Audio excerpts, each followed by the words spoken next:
नमस्कार दोस्तों, Anil static G के यूट्यूब चैनल पे आप सभी मित्रों का स्वागत है।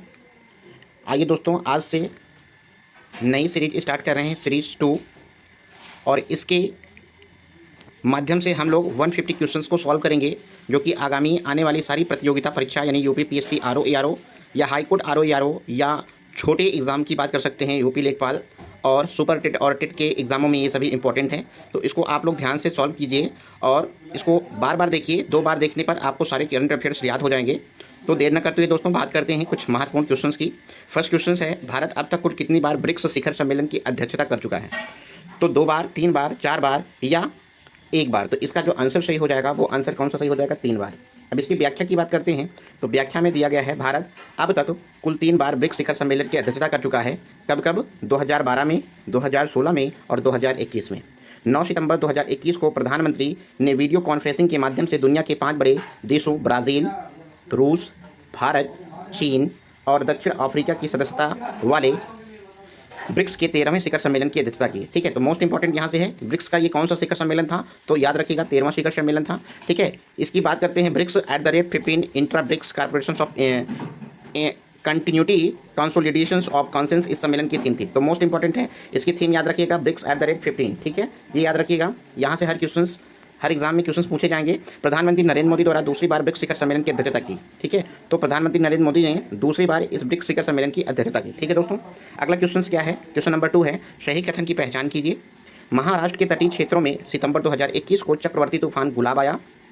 बिजाय सांस्कृतिक महोत्सव का संबंध भारत पाक युद्ध 1971 के स्वर्ण जयंती के अवसर पर किया गया महोत्सव है। तो इसका आंसर कौन सा सही हो जाएगा? तो इसका आंसर जो सही हो जाएगा, इसकी पहली बात करते हैं, महाराष्ट्र के तटीय क्षेत्रों में सितंबर 2021 को चक्रवाती तूफान गुलाब आया। ठीक है, तो ये तटीय क्षेत्रों में, ठीक है, तो यहाँ तूफान जो गुलाब है वो पाकिस्तान द्वारा नामकरण किया गया है। ठीक है, तो इसका जो आंसर जो सही हो जाएगा दोस्तों, वो आंसर सही हो जाएगा बी, केवल 2 सही है। ठीक है, इसकी व्याख्या में से क्लियर करते हैं हम आप सभी लोग। ठीक है, इसकी बात करते हैं, आंध्र प्रदेश के तटीय क्षेत्रों एवं उड़ीसा के कुछ क्षेत्रों में 26 सितंबर, कब? 26 सितंबर 2021 को गुलाब नामक चक्रवाती तूफान आया, ना कि महाराष्ट्र में, इसलिए कथन 1 गलत हो जाएगा। तो कहाँ आया था? आंध्र प्रदेश के तटीय क्षेत्रों और ठीक है, उड़ीसा के कुछ क्षेत्रों में आया था। ठीक है दोस्तों, ये बात याद रखिएगा। अगला नेक्स्ट क्वेश्चन की बात करते हैं। नेक्स्ट क्वेश्चन है थर्ड क्वेश्चन। ठीक है, इसकी थोड़ा सी और व्याख्या देख लेते हैं। 1971 की भारत पाक युद्ध की स्वर्ण जयंती के अवसर पर भारतीय सेना ने 26 से 29 सितंबर 2021 तक कोलकाता में बिजाय सांस्कृतिक महोत्सव का आयोजन किया। ठीक है, क्वेश्चन नंबर 3 है, देश के 2 समुद्र तटों को हाल ही में ब्लू फ्लैग प्रमाण पत्र प्राप्त हुआ। यह ब्लू फ्लैग प्रमाण पत्र कौन सी संस्था देती है? ठीक है, तो मोस्ट इंपॉर्टेंट है, तो इसका जो आंसर सही हो जाएगा फाउंडेशन फॉर एनवायरमेंट एजुकेशन। ठीक है, कौन सा? फाउंडेशन ऑफ एनवायरमेंट, ठीक है, एनवायरमेंट एजुकेशन के द्वारा ब्लू फ्लैग प्रमाण पत्र जारी किया जाता है या दिया जाता है। ठीक है, इसकी व्याख्या की बात करते हैं दोस्तों। व्याख्या में बताया गया है कि हाल ही में तमिलनाडु के कोवलम और पुदुचेरी के ईडन समुद्र तट को ब्लू फ्लैग प्रमाण पत्र दिया गया। इस तरह भारत में ब्लू फ्लैग प्रमाण पत्र प्राप्त समुद्र तटों की संख्या में 10 हो गई है। ठीक है, उसके बाद नेक्स्ट बात करते हैं आगे डेनमार्क का फाउंडेशन फॉर एनवायरमेंट एजुकेशन विश्व स्तर पर मान्यता प्राप्त इको लेबल ब्लू फ्लैग का प्रमाणन प्रदान करता है। ठीक है दोस्तों, अगला क्वेश्चन है, भारत का पहला कार्बन कैप्चर प्लांट किस जिले में लग रहा है? ठीक है, तो इसका आंसर जो सही हो जाएगा वो जमशेदपुर झारखंड में लग रहा है। कहाँ? जमशेदपुर झारखंड, यानी option C is right answer. ठीक है, नेक्स्ट क्वेश्चन है, इसकी व्याख्या की बात करते हैं। टाटा स्टील झारखंड के जमशेदपुर में भारत का पहला कार्बन कैप्चर प्लांट की शुरुआत 15 सितंबर 2021 को की गई, जबकि देश का पहला अनाज एटीएम गुरुग्राम हरियाणा, ठीक है, गुरुग्राम हरियाणा जिले के फरूख नगर में स्थापित किया गया। ठीक है दोस्तों, अगला क्वेश्चन है नेक्स्ट। ठीक है, इसके बारे में है, भारत की सबसे बड़ी फ्लोटिंग सोलर पीवी परियोजना विशाखापट्टनम में हिमाद्री थर्मल स्टेशन पर स्थित है, जबकि हाल ही में मांडा उत्तर प्रदेश सबसे ऊंचा हर्बल पार्क स्थापित किया गया है, जिसकी ऊंचाई 11,000 फीट है। ठीक है, तो इसका जो आंसर जो हो जाएगा दोस्तों, वो कौन सा सही हो जाएगा? इसका जो आंसर सही हो जाएगा जमशेदपुर झारखंड। अगला बात करते हैं नेक्स्ट क्वेश्चन की। केंद्र सरकार और कार्बी विद्रोहियों व अन्य विद्रोहियों के मध्य समझौता हुआ। ठीक है, यह कार्बी आंग लोग किस प्रदेश से संबंधित है? तो जो इसका आंसर सही हो जाएगा वो कौन सा है? ऑप्शन डी सही हो जाएगा, असम। ठीक है दोस्तों, तो असम सही हो जाएगा। इसकी व्याख्या की बात करते हैं, तो असम के कार्बी आंगलोंग क्षेत्र में वर्षों से चल रही हिंसा को समाप्त करने के लिए 4 सितंबर 2021 को असम सरकार, केंद्र सरकार और राज्य के 5 उग्रवादी समूहों के बीच एक त्रिपक्षीय समझौते पर हस्ताक्षर किए गए। यह समझौता असम से संबंधित है। अगला क्वेश्चन है नीति आयोग के बारे में, जो कि एग्जामिनर के दृष्टि से बहुत ही अति महत्वपूर्ण होता है, क्योंकि नीति आयोग को बहुत ये लोग फेवरेट समझते हैं। तो इससे क्वेश्चन कहीं ना कहीं आपको देखने को मिलेगा जरूर। ठीक है, तो अगला क्वेश्चन, छठा क्वेश्चन है, नीति आयोग ने भारत में शहरी नियोजन क्षमता से सुधार शीर्षक से एक रिपोर्ट जारी की। इस रिपोर्ट के अनुसार 2036 तक शहरी विकास में कुल जनसंख्या वृद्धि कितने प्रतिशत रहने का अनुमान है। ठीक है, तो इसका जो आंसर सही है दोस्तों वो 73% का अनुमान लगाया गया है। ठीक है, तो इसका आंसर जो सही हो जाएगा वो भी सही हो जाएगा। इसकी व्याख्या की बात करते हैं। इस रिपोर्ट के अनुसार शहरी विकास में वर्ष 2036 तक कुल जनसंख्या वृद्धि का 73%, कितना 73% तक बढ़ने की संभावना है। वर्तमान में भारत विश्व की दूसरी सबसे बड़ी नगरीय व्यवस्था है, जिसमें कुल वैश्विक शहरी आबादी का लगभग 11% लोग रहते हैं। ठीक है दोस्तों, अगला नेक्स्ट बात करते हैं। आगे क्वेश्चन नंबर 7 है। अभी हाल ही में सरकार ने दूरसंचार क्षेत्रों में नीलामी स्पेक्ट्रम की अवधि 20 वर्षों से बढ़ाकर कितने वर्ष कर दी गई है। ठीक है, तो 40 वर्ष, 30 वर्ष, 25 वर्ष या 22 वर्ष। तो इसका जो आंसर सही हो जाएगा वो 30 वर्ष सही हो जाएगा, यानी option B is right answer. ठीक है, सरकार हाल ही में स्वचालित मार्ग के तहत दूरसंचार क्षेत्र में FDI को 49% से बढ़ाकर कितना कर दिया गया है, 100%। 49% से बढ़ाकर 100% कर दिया गया है। और भविष्य में नीलाम स्पेक्ट्रम की अवधि 20 वर्ष से बढ़ा करके कितने कर दी गई है, 30 वर्ष कर दी गई है। नेक्स्ट आगे की बात करते हैं। अगला क्वेश्चन से, हाल ही में चर्चा में रहा केसरी और CIM पीताम्बर किस उत्पाद से संबंधित है। तो इसका जो आंसर सही हो जाएगा वो हल्दी है। ठीक है, हल्दी, केसरी और CIM पीताम्बर यानी पीला जो होता है। ठीक है, पीला कौन सा होता है, हल्दी होती है। ठीक है, तो हल्दी इसका सही हो जाएगा। इसका आंसर व्याख्या की बात करते हैं। केसरी और CIM पीताम्बर हल्दी की एक प्रकार की क्या है, किस्म है। ठीक है दोस्तों, नेक्स्ट आगे बात करते हैं। अगला क्वेश्चन लिया गया है, हाल ही में खाद्य सुरक्षा सूचकांक में बड़े राज्यों की रैंकिंग में प्रथम 2 राज्य कौन से हैं। खाद्य सुरक्षा सूचकांक मोस्ट इंपॉर्टेंट है, याद रखिएगा। खाद्य सुरक्षा सूचकांक में 2 बड़े राज्य कौन कौन से हैं। ठीक है, इसमें रैंकिंग में 2 प्रथम राज्य कौन से हैं, गुजरात केरल, गुजरात तमिलनाडु, गुजरात जम्मू कश्मीर या गुजरात गोवा। ठीक है, तो इसका जो आंसर सही हो जाएगा वो क्या हो जाएगा, गुजरात और केरल। ठीक है, यानी ए इज राइट आंसर। ठीक है, गुजरात और केरल। इसकी व्याख्या की बात करते हैं। केंद्रीय स्वास्थ्य और परिवार कल्याण मंत्रालय द्वारा खाद्य सुरक्षा के मापदंडों के आधार पर राज्य सरकार सुरक्षा सूचकांक 20 सितंबर 2021 को जारी किए गए, जिसमें बड़े राज्यों में कौन कौन से, गुजरात है। ठीक है, प्रथम गुजरात है, द्वितीय केरल है और तृतीय तमिलनाडु है पर है। जबकि छोटे राज्यों की बात करते हैं तो गोवा प्रथम स्थान है और संघ शासित प्रदेशों में जम्मू कश्मीर है। ठीक है, तो यहाँ से क्वेश्चन बनेंगे, इंपॉर्टेंट है, याद रखिएगा। ठीक है दोस्तों, आगे नेक्स्ट बात करते हैं। अभी हाल ही में सुप्रीम कोर्ट में एक साथ 9 जजों, ये मोस्ट इंपॉर्टेंट है, किसी न किसी एग्जाम में पूछे जाने वाले क्वेश्चन है, मोस्ट इंपॉर्टेंट। ठीक है, इसको याद रखिएगा। अभी हाल ही में सुप्रीम कोर्ट में एक साथ 9 जजों की शपथ ली। इनमें से कुल कितनी महिलाएं न्यायाधीश हैं। ठीक है, तो इसका जो आंसर सही हो जाएगा दोस्तों वो 3 सही हैं। ठीक है, और वो कौन कौन सी महिला है इनके बाद याद रखना है आपको। 1 मिनट दोस्तों। तो इसकी व्याख्या की बात करते हैं दोस्तों। तो अगस्त 2021 में भारत के मुख्य न्यायाधीश NV रमन्ना द्वारा 3 महिला सहित 9 न्यायाधीशों को सर्वोच्च न्यायालय के न्यायाधीश के रूप में पद में शपथ दिलाई। 3 महिलाओं में न्यायमूर्ति बी नागरत्ना मोस्ट इंपॉर्टेंट है, न्यायमूर्ति हिमा कोहली और न्यायमूर्ति बेला एम द्विवेदी शामिल हैं। ठीक है, तो याद रखिएगा इसको। ठीक है, तो इस प्रकार आंसर कौन सा सही हो जाएगा, सी आंसर सही हो जाएगा, यानी 3 महिलाओं को ठीक है शामिल किया गया। कौन कौन से याद रखिएगा, बी नागरत्ना, न्यायमूर्ति हिमा कोहली और बेला द्विवेदी। ठीक है दोस्तों, अगला क्वेश्चन 11 है। 20 सितंबर 2021 को बनाया गया हिंदी विश्व नदी दिवस की थीम क्या है, मोस्ट इंपॉर्टेंट, सॉरी फॉर, विश्व नदी दिवस की थीम क्या है। तो इसका आंसर जो सही हो जाएगा वो क्या है, हमारे समुदायों में जलमार्ग, यानी option C is right answer. ठीक है, इसकी व्याख्या की बात करते हैं। तो व्याख्या में 20 सितंबर 2021 को मनाया गया विश्व नदी दिवस की थीम क्या है, हमारे समुदायों में जलमार्ग। ठीक है, अगला क्वेश्चन है 12, निम्नलिखित में से किस एशियाई देश में राष्ट्रीय खाद्य आपातकाल घोषणा घोषित किया गया। ठीक है, तो अफगानिस्तान, श्रीलंका, पाकिस्तान या इंडोनेशिया। तो इसका जो आंसर सही हो जाएगा वो श्रीलंका है। ठीक है, ऑप्शन कौन सा सही हो जाएगा, ऑप्शन सही हो जाएगा बी सही हो जाएगा। तो इस प्रकार Sri Lanka is right answer for this question. इसकी व्याख्या की बात करते हैं दोस्तों। तो श्रीलंका में 1 सितंबर 2021 को राष्ट्रीय खाद्य आपातकाल घोषित किया गया। अगला क्वेश्चन है, अंतर्राष्ट्रीय शांति दिवस मनाया गया। ठीक है, 1 सितंबर 2021, 11 सितंबर 2021, 15 सितंबर 2021 या 10 सितंबर 2021। तो इसका जो आंसर सही है, अंतर्राष्ट्रीय शांति दिवस का मनाया गया। तो 21 सितंबर 2021 को अंतर्राष्ट्रीय शांति दिवस मनाया गया। ठीक है, तो इस प्रकार ए ऑप्शन सही हो जाएगा। इसकी व्याख्या की बात करते हैं दोस्तों को, अंतर्राष्ट्रीय शांति क्या है, अंतर्राष्ट्रीय शांति दिवस 21 सितंबर 2021 को मनाया गया। इस वर्ष के लिए इस दिवस की थीम एक न्याय संगत और सतत विकास के लिए बेहतर पुनर्प्राप्ति है। ठीक है, तो मोस्ट इंपॉर्टेंट है, इसको याद रखिएगा। अगला क्वेश्चन है 14 क्वेश्चन, निम्नलिखित में से किस देश को शंघाई सहयोग संगठन की 21वें शिखर सम्मेलन का 9वां पूर्ण सदस्य बनाया गया। मोस्ट इंपॉर्टेंट क्वेश्चन है, ये कई बार एग्जामों में पूछ भी चुका है, तो याद रखिएगा दोस्तों। ठीक है, ठीक है, ये स्टार वाला क्वेश्चन है, याद रखिएगा। तो इस पे जो क्वेश्चन आंसर जो हो जाएगा वो इराक है, ईरान है, जापान है, दक्षिण अमेरिका है। तो इसका जो आंसर सही हो जाएगा वो ईरान है। ठीक है, ईरान को 9वां पूर्ण सदस्य बनाया गया है, किसमें, शंघाई सहयोग संगठन के 21वें शिखर सम्मेलन में। तो इसकी व्याख्या की बात करते हैं। 7 सितंबर 2021 को हुई शंघाई सहयोग संगठन की बैठक में ईरान को 9वां पूर्ण सदस्य बनाया गया। शंघाई सहयोग संगठन की यह बैठक दुशांबे यानी तजाकिस्तान में आयोजित हुई। ठीक है दोस्तों, अगला नेक्स्ट बात करते हैं। अगला क्वेश्चन 15 है। 15 सितंबर 2021 को 15 सितंबर 2021 को जारी वैश्विक नवाचार सूचकांक में भारत की रैंक, मोस्ट इंपॉर्टेंट है, इस सूचकांक को याद रखिएगा। ठीक है, इस सूचकांक को याद रखिएगा, मैं गारंटी के साथ कर रहा हूँ, क्वेश्चन कहीं ना कहीं पूछा जाएगा। ठीक है दोस्तों, तो सितंबर 2021 में जारी वैश्विक नवाचार सूचकांक में भारत की रैंक क्या है। ठीक है, तो इसकी रैंक की बात करते हैं तो इसका जो क्या हो जाएगा, यानी 46वीं है, 49 है, ठीक है, 53 है या 60 है। तो इसका जो आंसर सही हो जाएगा वो 46वीं है, ठीक है। वैश्विक नवाचार सूचकांक में भारत की जो रैंक है वो 46 है, ठीक है। इसकी व्याख्या की बात करते हैं तो सितंबर 2021 में जारी विश्व नवाचार सूचकांक में भारत की रैंक 46 है। इस वर्ष इस दिवस का केंद्रीय विषय है ट्रैकिंग इनोवेशन थ्रू द कोविड-19 क्राइसिस, ठीक है। तो मोस्ट इंपॉर्टेंट इसकी थीम भी याद रखिएगा, मोस्ट इंपॉर्टेंट है। इसकी विषय जो है ट्रैकिंग इनोवेशन थ्रू द कोविड-19 क्राइसिस, ठीक है। और ये क्या है, 46 रैंक है वैश्विक नवाचार सूचकांक में भारत की रैंक, ठीक है दोस्तों।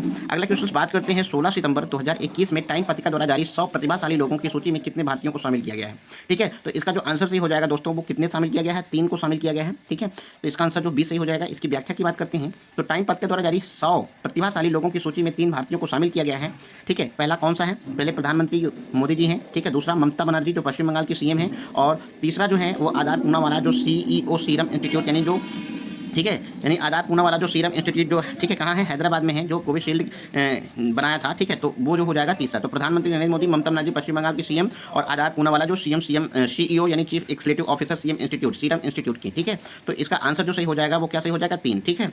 इसकी आगे बात करते हैं। अगला क्वेश्चन है 17वां क्वेश्चन, हाल ही में मनाया गया 44वां विश्व समुद्री दिवस 2021 की थीम क्या है। मोस्ट इंपॉर्टेंट है, थीम हमेशा पूछा जाता है। इस बार यूपीपीसीएस में, ठीक है, 2 थीम पूछी गई थी, आप लोग को अच्छे से पता होगा क्योंकि आपने जब दिया होगा तो पता होगा कि एक, ठीक है, टीबी उन्मूलन यानी टीबी का पूछा था कि टीबी की क्या थीम थी, ठीक है, और एक और पूछा था, ठीक है दोस्तों। तो इसकी बात करते हैं। इसमें 44वें विश्व समुद्र दिवस 2021 की थीम जो है, इसका जो आंसर सही है नाविक नौ परिवहन के मूल में, ठीक है। इसका जो आंसर सही हो जाएगा वो ए सही हो जाएगा। कौन सा, A is right answer for this question, ठीक है। तो यहाँ देखिए बनाया कब जाता है, 30 सितंबर 2021 को मनाया गया विश्व समुद्री दिवस की थीम थी नाविक नौ परिवहन के मूल में। यह दिवस हर वर्ष सितंबर के अंतिम सप्ताह के दौरान मनाया जाता है।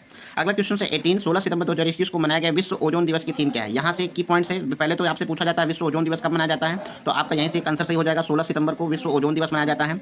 और इसकी थीम की बात करते हैं तो इसकी थीम क्या है दोस्तों, तो इसकी थीम है मॉन्ट्रियल प्रोटोकॉल, हमारे भोजन और टीकों को ठंडा रखना।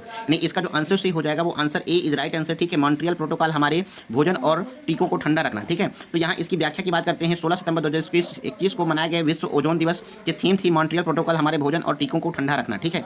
इसकी अगली बात करते हैं 19 क्वेश्चन है। सितंबर 2021 में निम्नलिखित में से किस देश के साथ भारत ने agenda 2030 partnership climate actions and finance mobilisations dialogue launch किया, ठीक है। तो इसका आंसर जो सही हो जाएगा दोस्तों वो कौन सा सही हो जाएगा, अमेरिका, ठीक है, अमेरिका सही हो जाएगा। इसकी व्याख्या की बात करते हैं। भारत ने अमेरिका के साथ agenda 2030 partnership climate action and finance mobilisations, ठीक है, डायलॉग लॉन्च किया, ठीक है। तो ये याद रखिएगा, क्या, agenda 2030 partnership climate actions and finance mobilisations dialogue, ठीक है, इन्होंने लॉन्च किया, कौन, अमेरिका ने, ठीक है। अगला बात करते हैं। क्वेश्चन नंबर 20 है, निम्नलिखित में से किसे फ्लोरिडा की हिंदू यूनिवर्सिटी ऑफ अमेरिका द्वारा हिंदू अध्ययन में डायरेक्ट डॉक्टरेट की उपाधि, मानद उपाधि प्रदान की गई, ठीक है। तो इसका जो आंसर सही होगा वो कौन सा सही हो जाएगा, शशि थरूर, उज्ज्वल पटानी, अमिताभ बच्चन या अनुपम खेर। तो इसका जो आंसर सही हो जाएगा वो अनुपम खेर, ठीक है, जो कि एक अभिनेता है हमारी भारतीय इंडस्ट्रीज़ के।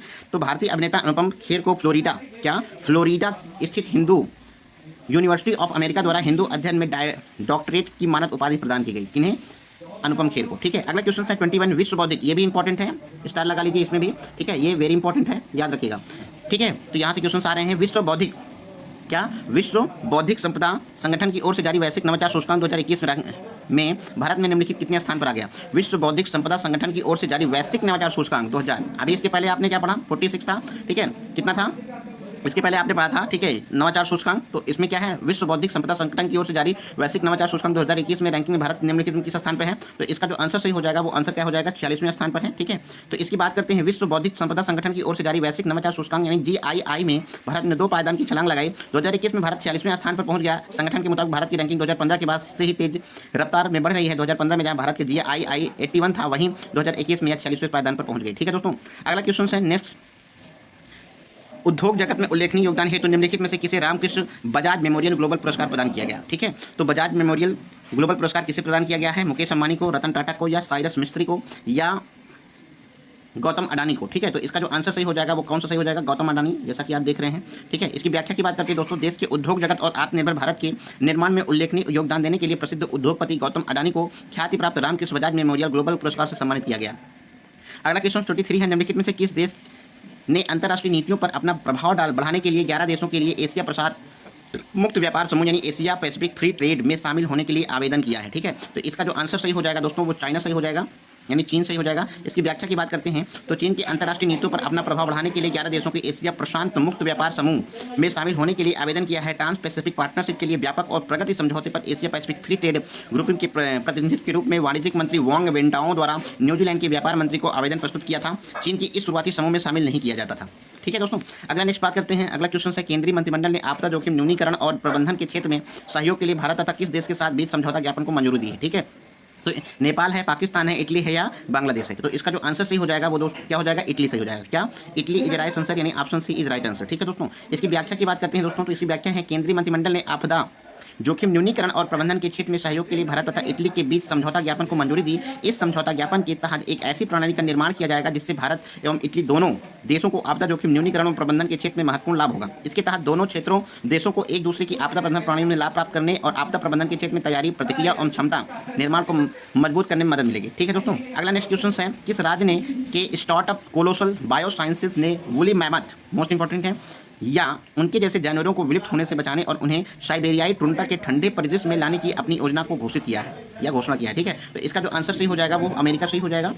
अमेरिका यानी option B is right answer. इसकी व्याख्या की बात करते हैं दोस्तों। तो व्याख्या में, अमेरिका के स्टार्टअप कोलोसल बायोसाइंसेस ने वूली मैमथ या उनके जैसे जानवरों को विलुप्त होने से बचाने और उन्हें साइबेरियाई टुंड्रा यानी वृक्षहीन ध्रुवीय रेगिस्तान के ठंडे परिदृश्य में लाने की अपनी योजना को घोषणा की है। मैमथ यानी जीनस मैमथ हाथियों का एक विलुप्त समूह से संबंधित है जिनकी जीवाश्म प्लेस्टोसीन युग में ऑस्ट्रेलिया और दक्षिण अमेरिका को छोड़कर प्रत्येक महाद्वीप में तथा उत्तरी प्रारंभिक होलोसीन युग में उत्तरी अमेरिका में पाए गए थे। ठीक है दोस्तों, अगला क्वेश्चन है, आईपीएल की किसी एक टीम के खिलाफ 1000 रन बनाने वाले पहले बल्लेबाज निम्नलिखित में से कौन बन गए। ठीक है, तो इसका जो आंसर सही हो जाएगा दोस्तों, वो आंसर सही हो जाएगा आपका ऋषभ पंत, श्रेयस अय्यर, रोहित शर्मा या विजय शंकर। तो इसका आंसर जो सही हो जाएगा वो रोहित शर्मा, यानी option C is right answer for this question.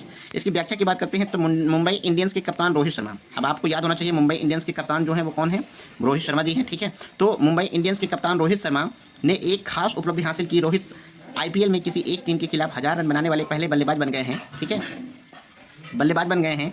और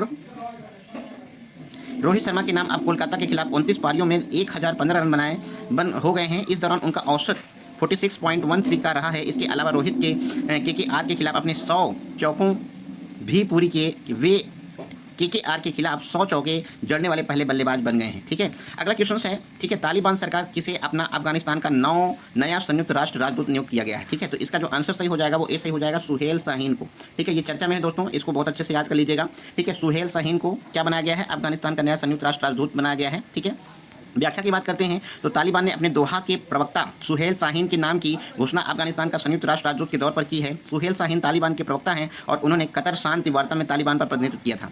अगला क्वेश्चन है, सितंबर 2021 में किस देश ने हाल ही में रेथियान हाइपरसोनिक मिसाइल का परीक्षण किया। मोस्ट इंपॉर्टेंट क्वेश्चन है, यूएसए, रूस, चीन या भारत। ठीक है, तो इसका जो आंसर सही हो जाएगा दोस्तों वो आंसर ए सही हो जाएगा, यूएसए। क्या, यूएसए यानी अमेरिका। ठीक है दोस्तों, तो अमेरिका इसका आंसर सही हो जाएगा। क्या, अमेरिका इसका आंसर सही हो जाएगा। ठीक है दोस्तों, इसकी बात करते हैं, व्याख्या की बात करते हैं। तो व्याख्या में सितंबर 2021 को संयुक्त राज्य अमेरिका यानी यूएसए ने रेथियान हाइपरसोनिक मिसाइल का सफलतापूर्वक परीक्षण किया। यह वायु में ऑक्सीजन ग्रहण करके आगे बढ़ने वाले ध्वनि की गति से 5 गुना या मैक 5 की तीव्र रफ्तार से चलने वाली मिसाइल है। ठीक है, अगला क्वेश्चन 29 है, भारतीय अंतरिक्ष अनुसंधान संगठन यानी इसरो निम्नलिखित में से किस यान में पुनः प्रयोज्य बूस्टर लगाने की योजना बना रहा है। ठीक है, तो इसका जो आंसर सही हो जाएगा वो, ठीक है, GSLV MK3। ठीक है, GSLV MK3। इसके पहले इसके बारे में कुछ चर्चा कर लेते हैं। भारतीय अंतरिक्ष अनुसंधान संगठन इसरो के एक पुनः प्रयोज्य GSLV MK3 यानी GSLV MK3 प्रक्षेपण यान को विकसित करने की योजना बनाई है। उल्लेखनीय ये है कि चंद्रयान सेकंड, ठीक है, GSLV MK3 चंद्रयान सेकंड 2 के लॉन्च व्हीकल के रूप में इस्तेमाल किया एक 3 चरणों वाला भारी लॉन्चर व्हीकल है। ठीक है, इसमें क्या क्या चीज़ें हैं याद रखिएगा दोस्तों। इनमें 2 ठोस स्टेप ऑन, याद रखिए, ठीक है, ठोस स्टेप ऑन, एक कोर लिक्विड बूस्टर और एक क्रायोजेनिक अपर स्टेज शामिल है। ठीक है, तो ये याद रखिएगा। ठीक है, ये इंपॉर्टेंट है। अगला क्वेश्चन है, नेक्स्ट क्वेश्चन, और ये लास्ट क्वेश्चन है। ठीक है, 30 क्वेश्चन करवाते हैं ताकि दोस्तों वीडियो ना बड़ी ना हो। ठीक है, और आपको अच्छे से लर्न भी हो जाए। ठीक है, और प्लीज़ आप मेरे चैनल को सब्सक्राइब नहीं किया तो सब्सक्राइब कीजिए, लाइक कीजिए और शेयर कर दीजिए ताकि मुझे भी कुछ प्रोत्साहन मिले और मैं आपके लिए और अच्छी मेहनत कर सकूं दोस्तों। ठीक है, तो इसका लास्ट क्वेश्चन बता रहा हूँ, भारत के खगोलीय भौतिकविदों को एक दल ने हाल ही में किस नक्षत्र मंडल में 3 सुपर मैसिव ब्लैक होल के दुर्लभ विलय का अवलोकन किया है। तो इसका जो आंसर सही हो जाएगा वो ए सही हो जाएगा, टूकेन तारामंडल। ठीक है, मोस्ट इंपॉर्टेंट है। ठीक है, टूकेन तारामंडल। ठीक है, तो इसकी बात करते हैं। अगला इसकी व्याख्या की बात करते हैं दोस्तों। व्याख्या में बात करते हैं, हाल ही में भारतीय खगोल भौतिकी विदों की एक टीम ने 3 सुपर मैसिव कृष्ण व्यूवरों यानी ब्लैक होल्स के परस्पर विलय होने की दुर्लभ घटना का पता लगाया है। ये 3 ब्लैक होल वास्तव में 3 आकाशगंगाओं में भाग हैं जो कि टुकेन तारामंडल में स्थित हैं। इस खोज में भारत की पहली अंतरिक्ष वेधशाला, ठीक है, में लगे अल्ट्रा वायलेट इमेजिंग की अग्नि की भूमिका रही है। ठीक है, तो इस प्रकार दोस्तों आज मैं 30 क्वेश्चंस करवा रहा हूँ आपको। ठीक है, और ये सीरीज जो है 150 क्वेश्चंस की है। आप लोगों को 1-2 दिन में, ठीक है, 30 क्वेश्चन करवा दूंगा। 3-4 दिन में ये समाप्त हो जाएगी, 4 दिन में। ठीक है, और इसी से क्वेश्चन आएगा। एक पहले इस सीरीज फर्स्ट में मैंने 150 क्वेश्चन करवाया और इसमें 150 क्वेश्चन करवाऊंगा, यानी 300 क्वेश्चन आपके लिए हो जाएगा। और व्याख्या से बहुत सारे क्वेश्चन बनते हैं, तो आप लोग इसे ध्यान से पढ़िए और आई होप आपको अच्छा लगा होगा। ठीक है, थैंक यू वेरी मच। जय हिंद, जय भारत दोस्तों।